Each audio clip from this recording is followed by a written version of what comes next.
The thing I really like about this Nier Automata anime is that it really shows the full scale of the assault of the final operation for Yorha and everything. It shows the importance of 9S. It shows the resistance and their hopelessness. It shows all the other models out there doing their job and dying and succeeding and over and over again. It shows things that the video game could not do. I remember a while back, Jim Sterling said that Nier Automata can only be a game and a game alone. But what if that wasn't true? Which was the anime is doing. Yes, there are some things, side missions that you don't get with the anime, but it's showing some things that you couldn't get with the game either. You know, things because the game had a very low budget, but because of that, it was very successful. It made way more than it way past broke even. So that's telling you something there. There's some things that you can do with a game, and some things you can do with a show. Some things you would never know you could do. And it lets it show the full scale of the aliens. I remember I was seeing gameplay, people talking about the game, where it was too easy or it was too hard, and they were wondering how did the androids were losing to these machines, because they didn't understand the full backstory of what was going on behind the scenes, especially the machine network. For instance, the machines, they were not really cut off from the server. It's just that the machine network let them do what they wanted to do. They thought they were, but in reality, they were not. No one was cut off from the server. The machine's network made sure it felt like that they were having free will, but they didn't.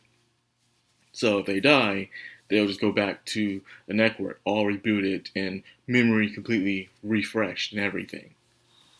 So that's one shocking revelation. Same thing with the androids, but the androids, some of the androids evacuated, but were killed eventually.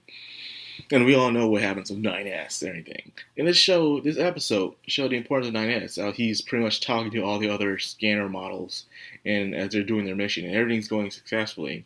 And one thing is that he's by himself. While all the other scanner models are with their partners, the battle units and stuff, and they're all being treated kindly and lovingly and all stuff like that, and he's getting jealous. And he's so distracted by it that he didn't connect himself back to the bunker. So that's a very key mistake that he did to himself. A lot of people believe that he did it unconsciously, didn't connect himself back to the bunker, whatever happened. In this, you see the full scale. In the game, you see the regular airship battles and stuff like that. But you never really see the machines shooting off giant lasers like that. Only the Goliaths, but they had those um, they had those weapons with them the entire time if they wanted to. Machine Network could be like, remember, Machine Network's only purpose originally was to destroy the enemy. That was it, by the aliens.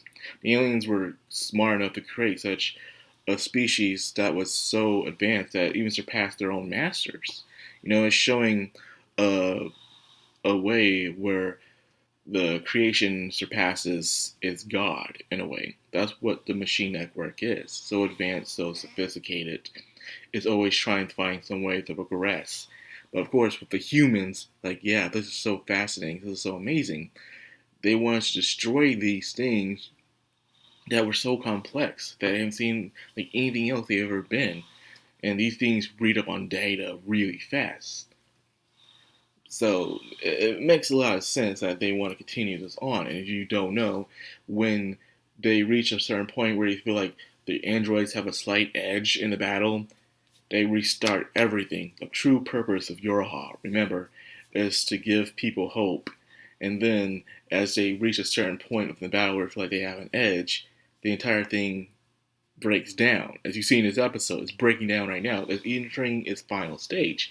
You see the two twins. The twins are a representation of Machine Network. A lot of people have speculations about it, like they are twins and they carry the logic virus, something similar to the red eye disease. But thank God for that video of the unabridged timeline of Nier Automata. That's like freaking 6 hours long, and I was actually able to watch that in one day. It's actually fascinating. There are some things I myself didn't even know about, but now watching the anime and then after watching that video, I have a full understanding, like of literally almost everything. Even the mobile games themselves have some information that will let you see things in a different way. You know, the two girls that represent the machine network, they don't represent anyone. It's just them how they portray an innocent little girl as a form of goddess in a way is what those two twins are, and that's it. That is literally it. They don't represent Sarah Armana from Dragon Guard, because when you see the machines the androids get affected by the logic virus, which is a backdoor system. What happens every time when Uraha is finished, their meet their peak, is when the back door will open up, and then the logic virus will sneak in, and it'll start affecting everyone who's synced up to the bunker. But right now, 9S and 2B technically aren't synced up to the bunker if you play the games. So everyone's going nuts and going crazy, killing each other. You can see the Goliath. They have so many Goliaths out there, you know. And of course, game-wise, the Goliaths seem to be easy to defeat, unless you're with Pascal, a giant robot, or stuff like that. Because at the end of the day, it really only took was two androids to defeat a Goliath. And there were multiple ones. But still, it showed how powerful they truly can be through the anime and stuff. They even had their own EMPs and everything that was messing up with their network, which helped weaken the back door so the logic virus can get in. So now everyone was getting infected, they're killing each other, laughing, saying crazy stuff. Now I'm saying imagine we had a Dragon Guard anime. Imagine that. Imagine you're seeing people with the red eye disease just going around savagely, just killing each other, man. Just saying crazy stuff. You can see some of the effects of the red eye disease in one of the Dragon Guard manga, where it's about Brother One, and you see how terrible and savage everyone's living with the red eye disease, and it's just everyone's just literally eating each other and tearing each other apart, and other terrible things I don't want to say on this video. But it shows the ferocity of it all, and I'm so fascinated by it. And it really sucks how everything's going smoothly, everything's going well, and then, boom, out of nowhere, this happens.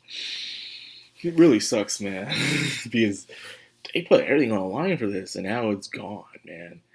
That really sucks. But anyways, man, this was a good episode, you know. I really like how eye-opening was my theories and stuff like that. And even talking about how the aliens are extinct, but yet they believe it's their chance, but it was never their chance. The aliens been extinct a long time ago. You know, it was funny because the aliens didn't matter much as the humans did.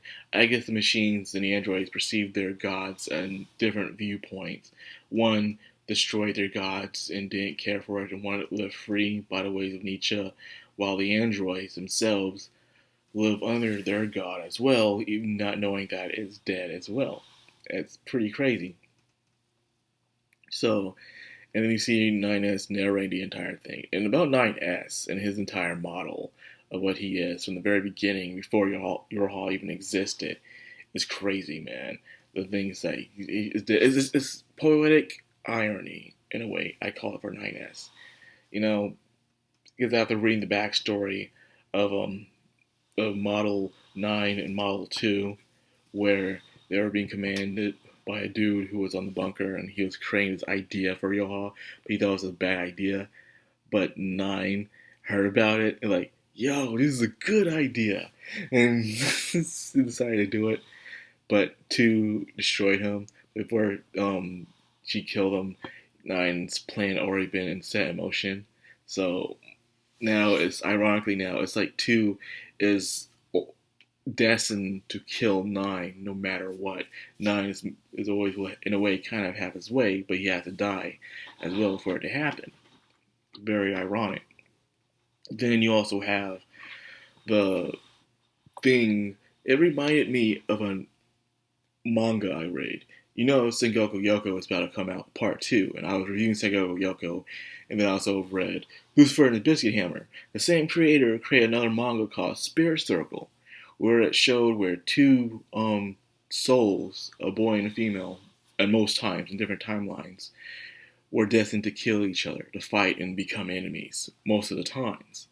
And it showed that thing because all the way back in their origins of their first civilization, an axe started, which caused their rivalry throughout each reincarnation to continue fighting each other over and over again, only because the main character did something very messed up.